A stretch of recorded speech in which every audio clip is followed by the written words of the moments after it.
I'm Valeria, 29, a woman who's always believed in supporting family. Since 22, I've faithfully paid rent to my parents, never missing a month. But everything changed when my brother and his family moved in.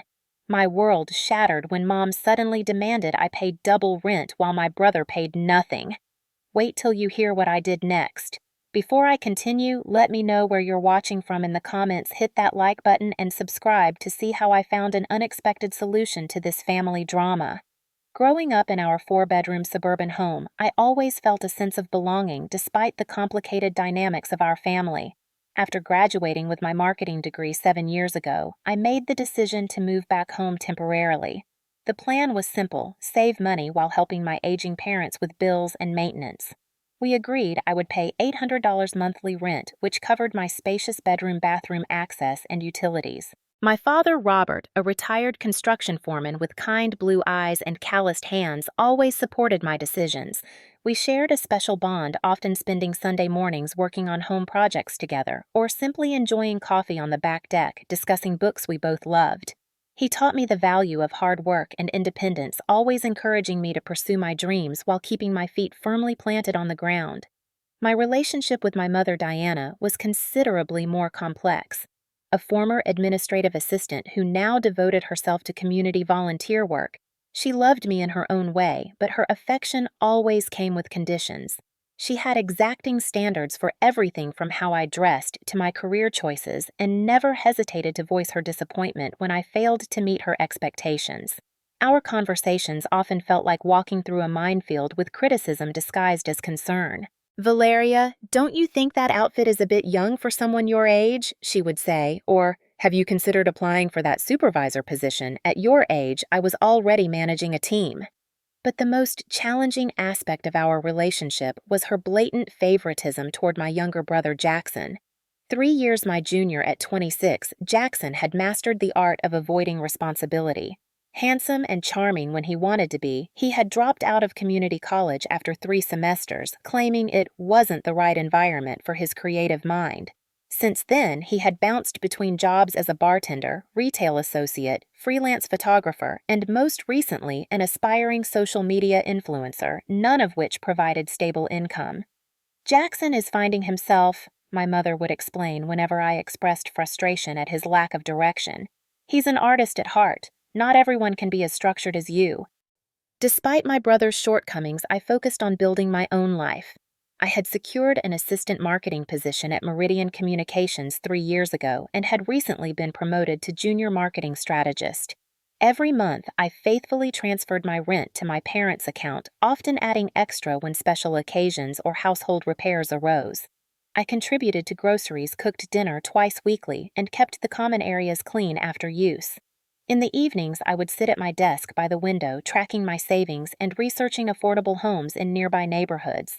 The goal was clear: save enough for a down payment on my own place within 2 years.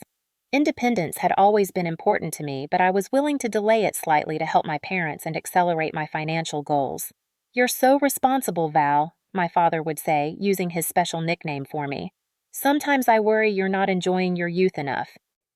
Little did I know that my careful plans and sacrifices were about to be upended by a family decision that would test not only my patience, but also my sense of self-worth.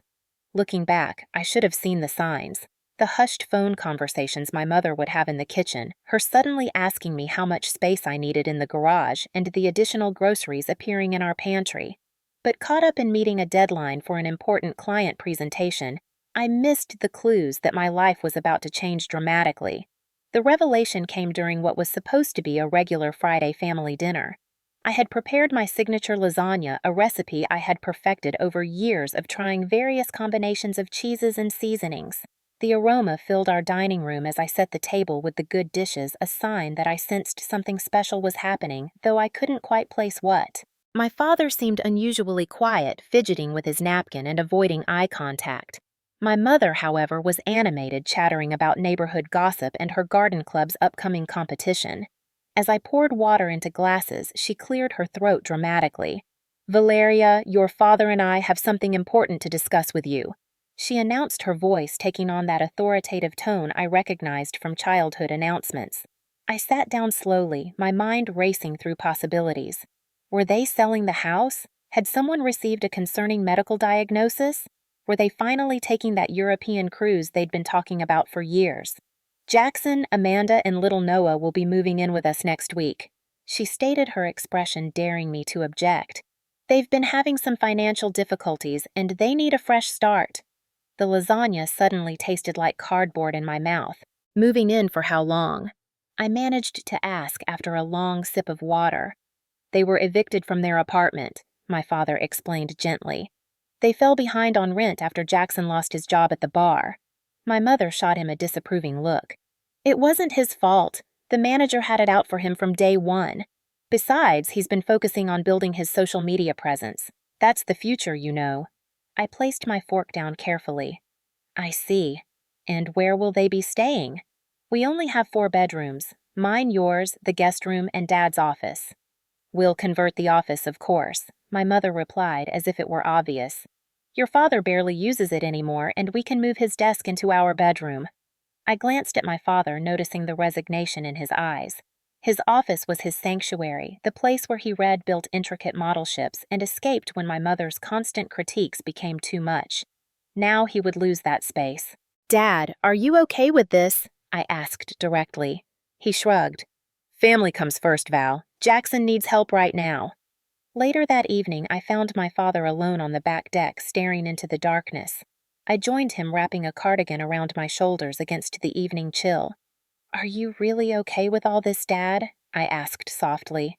He sighed deeply. What choice do I have? They have nowhere else to go, and Noah is just a little boy. I can't have my grandson living in a car or some shelter. I understand that part, I acknowledged. But Jackson has been having difficulties for years now. When does it stop? When does he take responsibility? My father placed his weathered hand over mine. Your brother isn't like you, Val. He struggles with growing up, and now with a family depending on him.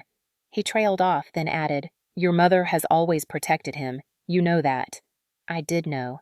Throughout our childhood, Jackson had received endless second chances while I was held to impeccable standards. When we were teenagers, he could come home past curfew without consequences, while I would be grounded for the same offense. When he failed classes, tutors were hired. When I brought home anything less than an A, I was lectured about applying myself more. 3 days later, they arrived. Jackson, still handsome despite the shadows under his eyes, carried only a duffel bag and his expensive camera equipment.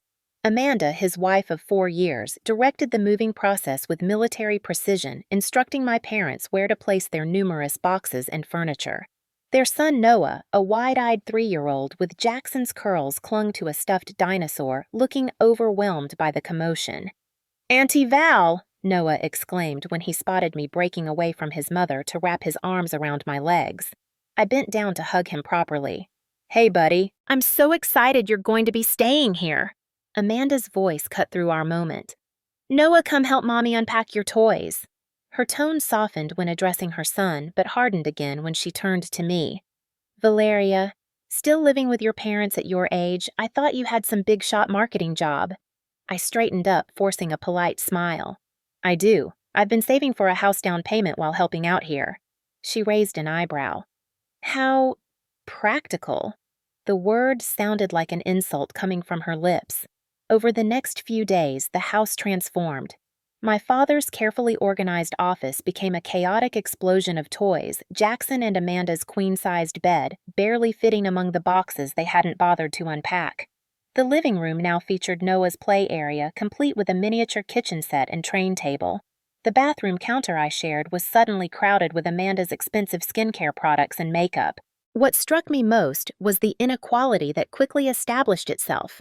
While I continued cleaning up after myself, cooking regular meals, and maintaining my areas, Jackson and Amanda seemed to operate under different rules. Dishes piled in the sink from their late-night snacks. Toys remained scattered across the living room floor. Laundry accumulated in overflowing baskets. One evening, as I was loading the dishwasher with everyone else's dishes for the 3rd time that week, I casually asked my mother, So, what's the arrangement with Jackson and Amanda? Are they contributing to rent and utilities too? My mother busied herself wiping down counters. They're going through a rough patch right now. Your brother needs time to find proper employment, and daycare for Noah is expensive. So, they're not paying anything, I clarified. She turned to me, eyes narrowing. Family helps family, Valeria. Not everything is about money. But apparently it was about money when it came to me. I continued paying my $800 monthly rent buying groceries and now found myself spending more on household supplies as our usage increased by 60%. Meanwhile, Jackson spent his days networking on his phone while Amanda watched reality TV shows, neither actively job searching as far as I could tell.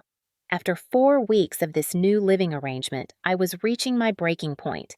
The house was constantly noisy with Noah's early morning cartoons blaring and Amanda's late-night phone conversations echoing through the walls. Privacy had become a luxury and tension hung in the air like a heavy fog.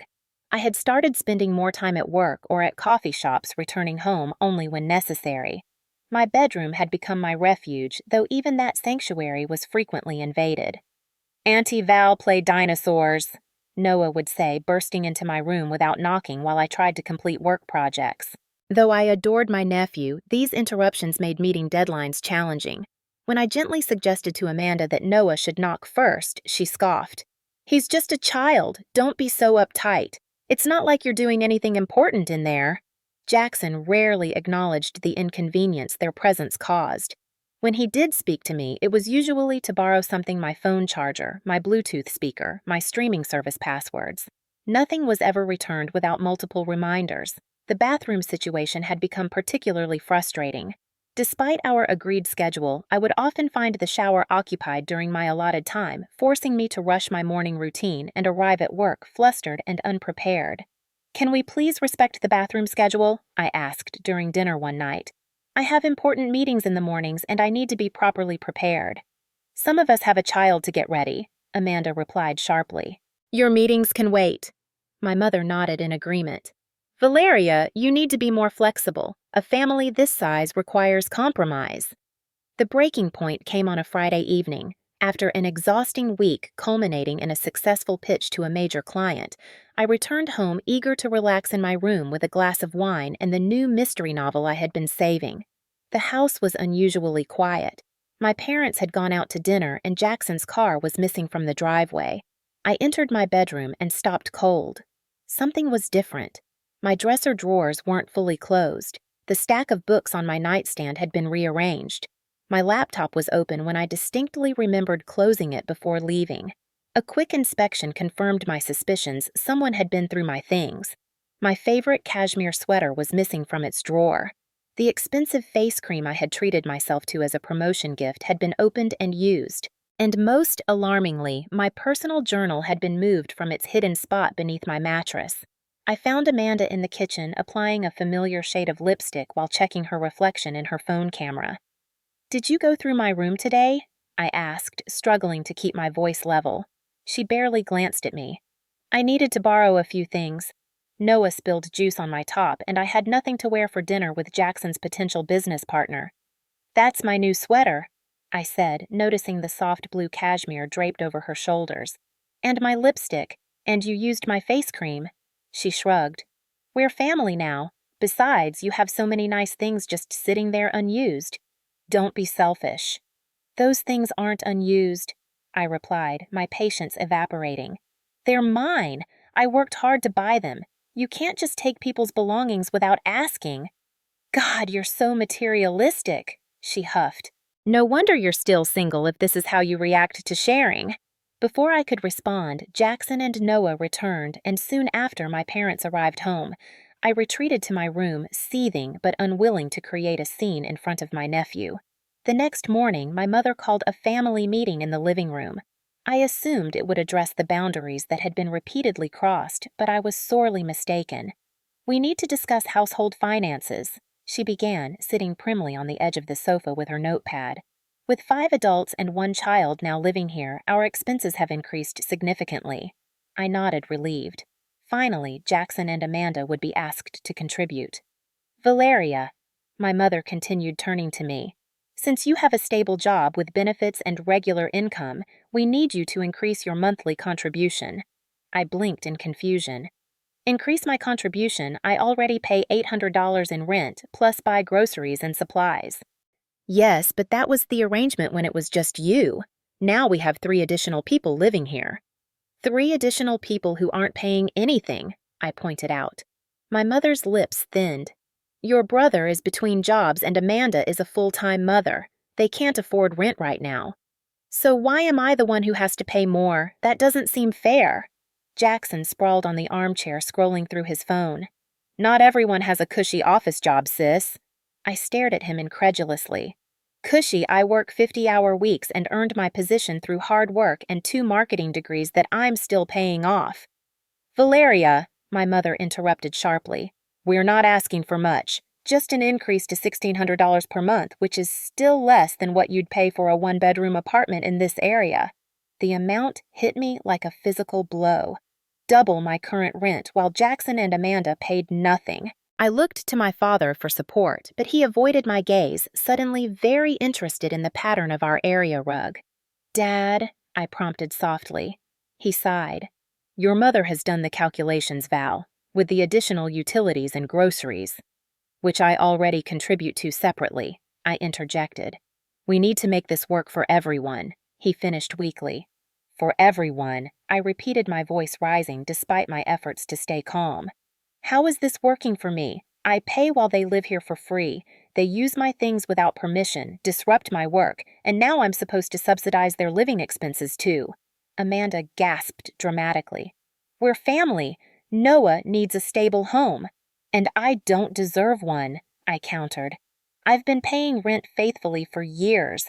I've never asked for handouts. I clean up after myself and contribute to this household in countless ways.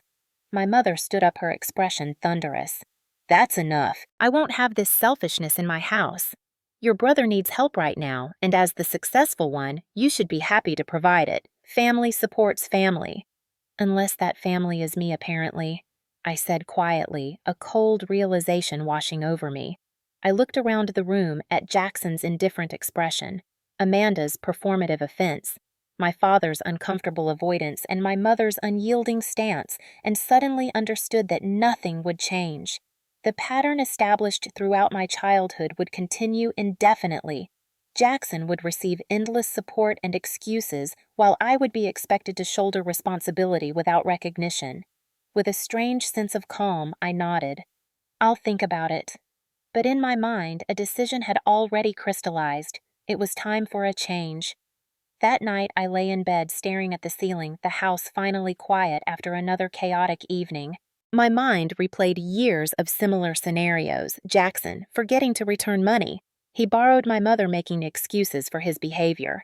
My father's passive acceptance and my own resentment that I continuously pushed down in the name of family harmony. When had I become the family bank? The convenient solution to everyone else's problems. And more importantly, why had I allowed it for so long? I thought about all the times I had adjusted my schedule to accommodate Jackson and Amanda since they moved in. How I tiptoed around the house early mornings to avoid waking Noah. How I had given up using the kitchen to cook my meal-prepped lunches because Amanda complained about the smell of spices. How I had surrendered my Sunday afternoon reading time on the back deck because Jackson needed the space for his creative Instagram shoots. Small sacrifices individually, but together they formed a pattern of erasure of my needs, my boundaries, and ultimately my worth within the family structure. Sleep evaded me as memories surfaced of childhood incidents that suddenly appeared in a new light. My mother insisting I give Jackson my new bicycle because he had damaged his. My father apologetically asking if Jackson could attend my college graduation dinner with friends because he was feeling left out, despite having skipped the ceremony itself. The Christmas my carefully selected gifts for everyone sat unopened, while the family fawned over Jackson's last-minute gas station purchases. At dawn, I slipped out of bed and called Rachel, my best friend since college, who answered despite the early hour. Val, is everything okay? Her voice was thick with sleep. No, I admitted, but it will be. Can we meet for coffee before work? I need advice. 2 hours later, we sat in a quiet corner of a cafe several blocks from my office, steam rising from our mugs as I detailed the latest development. They want you to pay double rent while your brother pays nothing. Rachel's indignation was validating. That's not just unfair, it's exploitative. I know, I sighed, but it's my family, and Noah's just a little kid caught in the middle. Rachel reached across the table and gripped my hand. Listen to me, Val. You can love your family and still recognize when they're treating you unfairly. You can care about your nephew while refusing to be your brother's personal ATM. But where would I even go? Apartments in this city are expensive, and I've been saving for a down payment, not budgeting for monthly rent. What about that new complex near my place, the one with the studio units they were advertising move-in specials last week? I hesitated. A studio would mean starting over with furniture adjusting my savings goals. And freedom, Rachel added firmly. Independence, the ability to come home without walking on eggshells or finding your belongings rummaged through. The thought was simultaneously terrifying and exhilarating. My own space, my own rules. No more unspoken expectations or guilt trips. I'd have to do it carefully. I mused the plan taking shape in my mind. If I tell them I'm leaving, there will be emotional warfare. My mother will make me feel guilty. Jackson will call me selfish, and Dad will look disappointed even if he understands. Rachel's eyes widened as she grasped my implication. You're thinking of leaving without telling them first. Valeria Thompson, you rebel. For the first time in weeks, I laughed genuinely. Maybe it's time for a little rebellion. The universe seemed determined to reinforce my decision. That evening, I returned home to find Jackson sitting at my desk using my laptop. What are you doing? I asked, dropping my bag by the door. He barely looked up. Using your laptop to edit some photos. Mine doesn't have the right software. You could have asked first, I said, noticing several sticky fingerprints on the screen. Clearly Noah had been allowed to touch it as well. Jackson rolled his eyes. It's just a computer, sis. Besides, I'm doing you a favor by updating your social media apps. They were seriously outdated. I moved closer and felt my stomach drop. Did you log me out of my accounts, Jackson? I had work documents open. Relax, I saved everything. Probably. Anyway, the laptop crashed earlier and I had to restart it. The project I had been working on all week, a comprehensive marketing strategy for our biggest client, had not been properly saved to the cloud before my computer crashed. Hours of work potentially lost because Jackson couldn't respect basic boundaries. When I raised the issue with my mother later, her response was predictable. He didn't mean any harm, Valeria. Besides, you should be backing up your work regularly. That's just common sense in your field. In that moment, something inside me hardened into resolve. The decision wasn't just about money anymore. It was about respect boundaries and my own well-being. The next day, I contacted the apartment complex Rachel had mentioned. They had one studio available for immediate move-in, the leasing agent informed me. I scheduled a viewing during my lunch break. The studio was small but well-designed with large windows that flooded the space with natural light, a modern kitchenette and built-in storage solutions. At $1,200 per month, including utilities, it would stretch my budget but was manageable with my recent promotion. More importantly, it was mine, a space where no one would invade my privacy, use my belongings without permission, or make me feel like an unwelcome guest. I signed the lease that afternoon, using part of my house down payment savings for the security deposit and first month's rent. Walking back to the office, I felt lighter than I had in months, despite the weight of the secret I now carried. Over the next 3 weeks, I executed my exit strategy with methodical precision. During my lunch breaks, I purchased essential furniture pieces from secondhand stores and online marketplaces, arranging for delivery directly to my new apartment. In the evenings, after everyone had gone to bed, I quietly sorted through my possessions, separating necessities from items I could temporarily leave behind. Rachel proved invaluable during this process, offering her garage for temporary storage and helping transport smaller items when my family was out of the house. We worked quietly, efficiently like thieves in my own home, except I was reclaiming my life rather than taking something that didn't belong to me. Your mother is going to lose her mind, Rachel commented as we carried a box of books to her car during a Sunday afternoon when my family was at a community picnic I had excused myself from attending. Probably, I agreed. But I've realized something important. Her reaction isn't my responsibility. I've spent my whole life trying to manage everyone else's emotions while ignoring my own. Meanwhile, at home, I maintained the perfect cover. I continued my routine, paid my current rent without complaint, and even watched Noah occasionally to give Jackson and Amanda date nights, which typically involved them returning home tipsy at midnight, having spent money they claimed not to have. The final straw came when Jackson borrowed my car without permission to meet a potential business contact and returned it with an empty gas tank and a mysterious dent in the passenger door. "It wasn't my fault," he insisted when confronted. "Some idiot in a parking lot must have hit it while I was inside."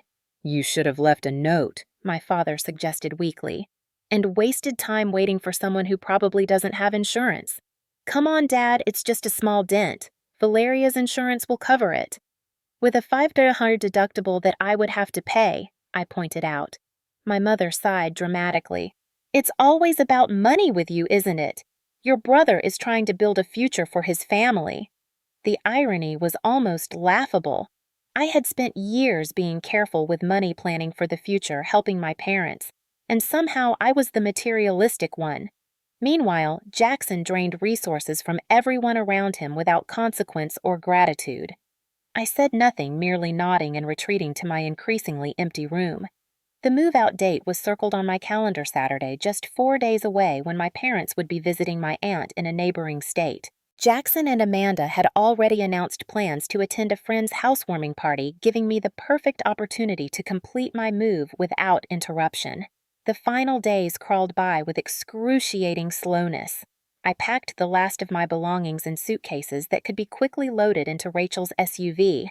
I prepared a letter for my father explaining my decision and assuring him of my continued love, despite the necessary distance I was creating. I transferred the final furniture payments and arranged for internet installation at my new apartment. By Friday night, a strange sense of peace had settled over me. At dinner, I observed my family with fresh eyes, my father's quiet resignation, my mother's constant stream of criticism thinly veiled as advice, Jackson's entitled attitude, Amanda's calculated manipulation.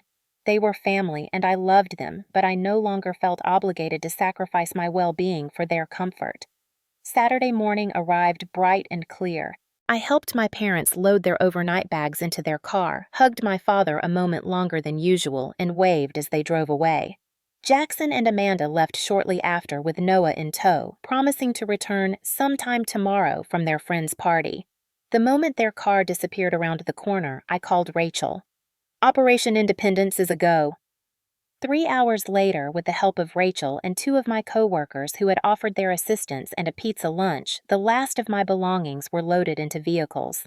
I stood in my empty bedroom now, stripped of personal touches, save for the furniture that had come with the house. I ran my fingers along the windowsill where I had spent countless evenings dreaming of my future. I remembered the teenage girl who had decorated these walls with posters and fairy lights, the college student who had returned during breaks with new ideas and perspectives, and the young professional who had believed that temporarily sacrificing independence was the responsible choice. None of those versions of myself had anticipated this outcome, yet all of them had contributed to the woman I had become, someone strong enough to recognize her worth and brave enough to protect it. On the desk, I left 2 envelopes. One contained my house key and the rent money for the current month. The other held the letter to my father explaining that while I loved him and would always be there for him, I needed to create healthy distance from a situation that had become untenable. As I locked the front door behind me for the final time, I felt a complex mixture of emotions: sadness for what family should have been, anger at years of inequality, anxiety about potential fallout. But overwhelming all of these was a profound sense of liberation. My new apartment welcomed me with sunlight streaming through uncurtained windows. The furniture was mismatched but functional, the space smaller than my childhood bedroom, but entirely mine. I spent the evening arranging my belongings, placing books on shelves, hanging the few art pieces I had collected, transforming the impersonal space into a home that reflected my personality. That night, I slept soundly for the first time in months, without the sounds of Noah's early morning cartoons or Amanda's midnight phone conversations, without the weight of unmet expectations or the constant vigilance required to protect my boundaries. I woke to 37 missed calls from my mother. The missed calls were accompanied by a barrage of text messages, each more accusatory than the last. "Where are you? Your father found your letter. How could you do this to us? Call me immediately. This is the most selfish, immature thing you've ever done. Jackson and Amanda are devastated. Noah keeps asking where Auntie Val went. After everything we've done for you, this is how you repay us. I took a deep breath and prepared for the confrontation I had been rehearsing in my mind for weeks. Sitting at my new kitchen counter, sunshine warming my shoulders through the window, I video called my mother. Her face appeared on screen, flushed with anger, her hair uncharacteristically disheveled. Valeria Grace Thompson, where on earth are you? Good morning, Mom, I replied calmly. I've moved into my own apartment. I left a letter explaining everything. Without discussing it with us, without any warning, we came home to an empty room and a note like you're some rebellious teenager. Would you have listened if I had tried to discuss it? I asked. Every time I've brought up my concerns about the living situation, you've dismissed them.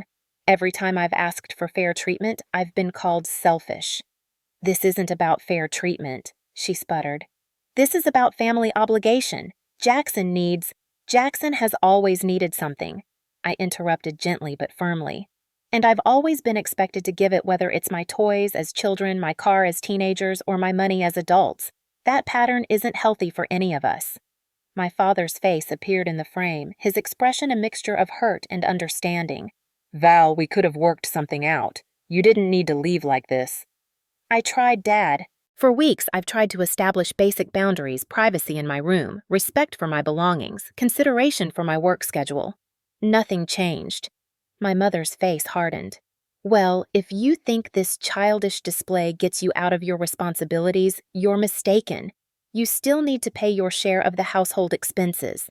Jackson and Amanda were counting on your contribution. The audacity of the statement momentarily stunned me. Even now, with me gone, she expected me to financially support my brother's family. No, Mom, I said quietly but firmly. I don't live there anymore.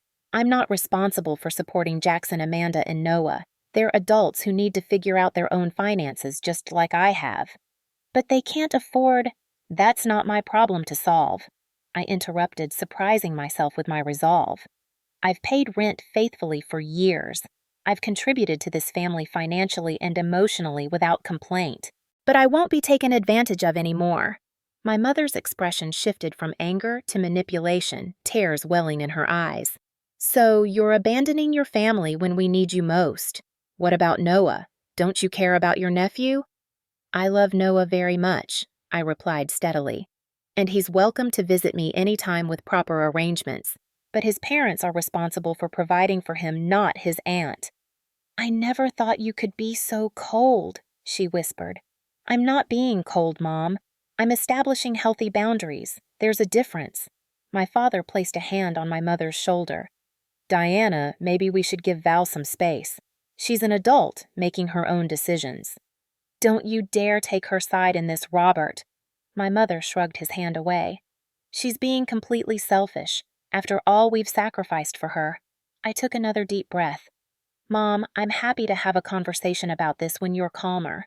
I love you both, and this wasn't an easy decision, but it was necessary for my well-being.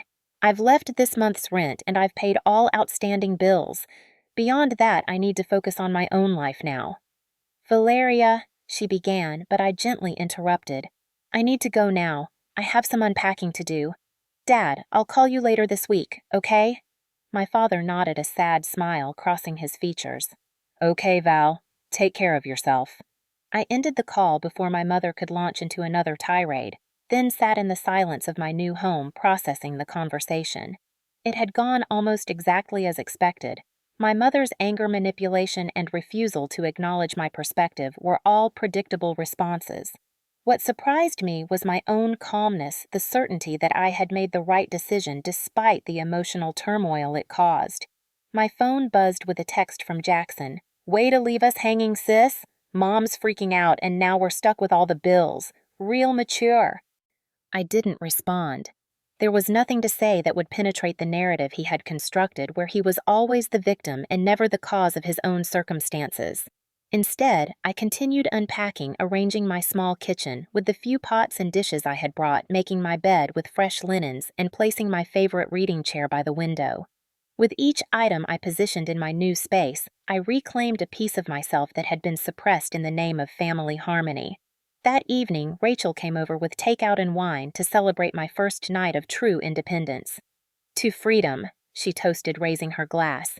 To boundaries, I amended, clinking my glass against hers. How does it feel? She asked, looking around the modest studio. I considered the question carefully. Bittersweet, I finally answered. I wish things could have been different. I wish my family could have respected my boundaries without me having to physically remove myself from the situation. But, Rachel prompted, but I also feel unburdened, like I've set down a weight I didn't even realize I was carrying. She nodded knowingly. That's what happens when you've normalized dysfunction for so long. You don't realize how heavy it is until you put it down. Her words resonated deeply. For years, I had accepted my role as the responsible one, the giver, the problem solver, never questioning whether the dynamics were healthy or sustainable. It had taken the extreme situation with Jackson and Amanda moving in to finally break through that normalization and show me that I deserved better.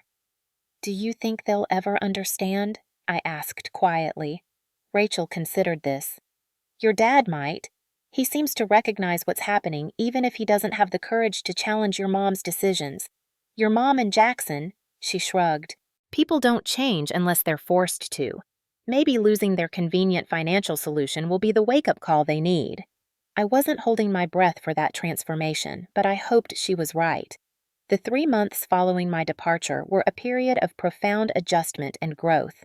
My new life developed its own rhythm: early morning runs in the nearby park, focused workdays without family interruptions, evenings spent pursuing hobbies I had neglected: painting, reading, taking a creative writing class at the community center. My small apartment gradually became a true sanctuary. I added plants in sunny corners, hung framed photographs of happy memories, and invested in quality kitchen tools that made cooking for one feel like self-care rather than a chore. For the first time in years, I lived entirely on my own terms without negotiating shared spaces or accommodating others' preferences. Professionally, the change was equally dramatic. Without the constant stress of navigating family dynamics, I channeled more energy into my work. My focus improved, my creativity flourished, and my confidence grew. 2 months after moving out, I was offered a significant promotion to senior marketing strategist, a position that came with not only a substantial salary increase, but also greater creative control over campaigns. They recognized your talent, Rachel insisted when I shared the news. They recognized my improved performance, I corrected. It's amazing how much better you can work when you're not constantly stressed and sleep-deprived. My relationship with my family evolved in unexpected ways. My father and I established a new connection meeting for lunch every other week at a cafe halfway between our homes. Away from my mother's influence, he became more forthcoming about his own frustrations and regrets. I should have stood up for you more, he admitted during one such lunch. I've always taken the path of least resistance with your mother, and you paid the price for that. We both did, Dad, I replied gently. You lost your office, your privacy, your peace. He nodded ruefully. The house has been tense since you left. Your mother blames me for not convincing you to stay, or at least continue paying rent. Has Jackson started contributing? I asked. My father's silence was answer enough. My mother's approach to our new reality was less adaptive. Her initial fury had cooled to a simmer of passive-aggressive comments and emotional manipulation attempts. She declined my invitations to meet for coffee instead, sending lengthy text messages detailing household problems that supposedly resulted from my absence. The garbage disposal broke, and we can't afford to fix it now that you've abandoned your responsibilities. Jackson had to take a minimum wage job because we couldn't meet expenses without your contribution. Noah asks about you constantly. He doesn't understand why his auntie doesn't love him enough to visit. Each message was designed to trigger guilt, but with distance and perspective, I recognized the manipulation for what it was. I responded with brief, kind messages that maintained boundaries without engaging in arguments. I'm sorry to hear about the disposal. YouTube has great tutorials for simple repairs. I'm glad Jackson found employment. That's a positive step. Please tell Noah I love him very much and would be happy to have a video call with him this weekend if that works for everyone. Jackson and Amanda underwent the most significant transformation. Without me to rely on financially or practically, they were forced to confront the consequences of their choices. According to my father, Jackson had indeed taken a job at a local warehouse, not his dream career, but steady employment with benefits. Amanda had started watching 2 additional children alongside Noah, creating a small in-home daycare that generated modest income. They still lived with my parents, still struggled financially, but had begun taking small steps toward independence and responsibility.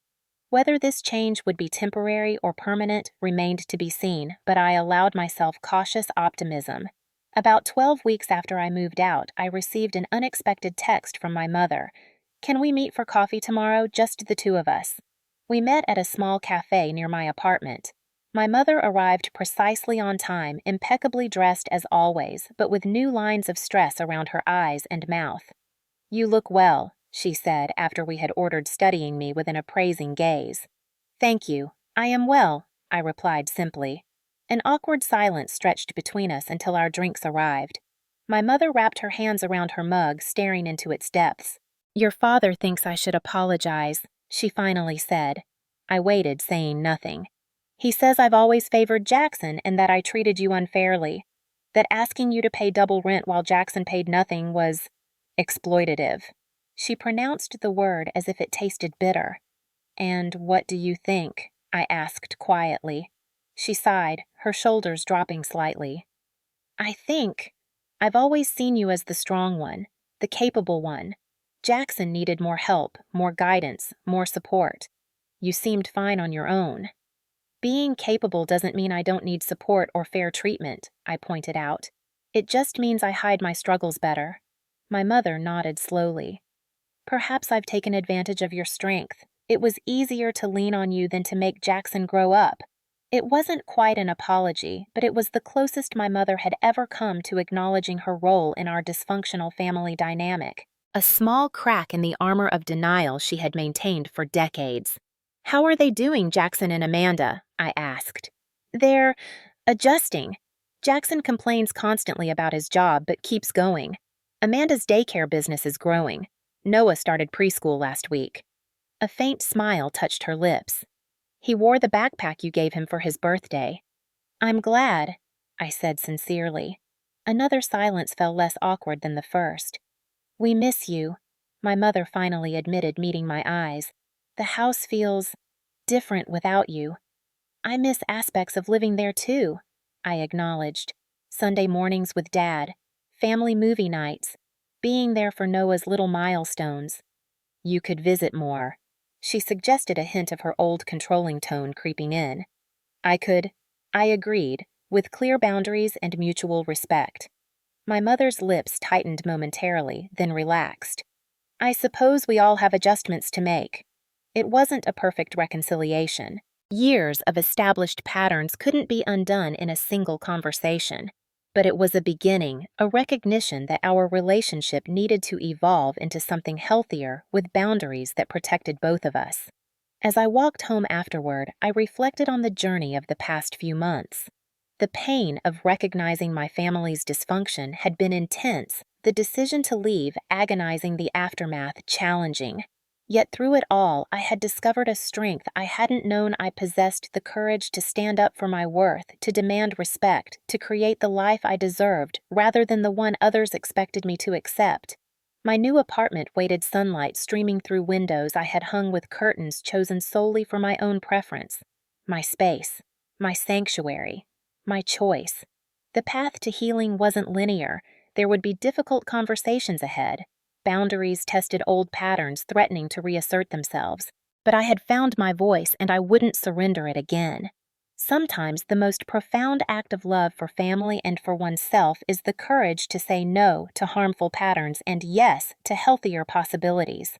In walking away from what damaged me, I had opened the door to something better, a family relationship based on mutual respect rather than obligation and guilt. And in that space of authenticity, real love had room to grow. Have you ever had to set difficult boundaries with family members? How did you handle it? I found that sometimes taking a step back was the only way to move forward in a healthier direction.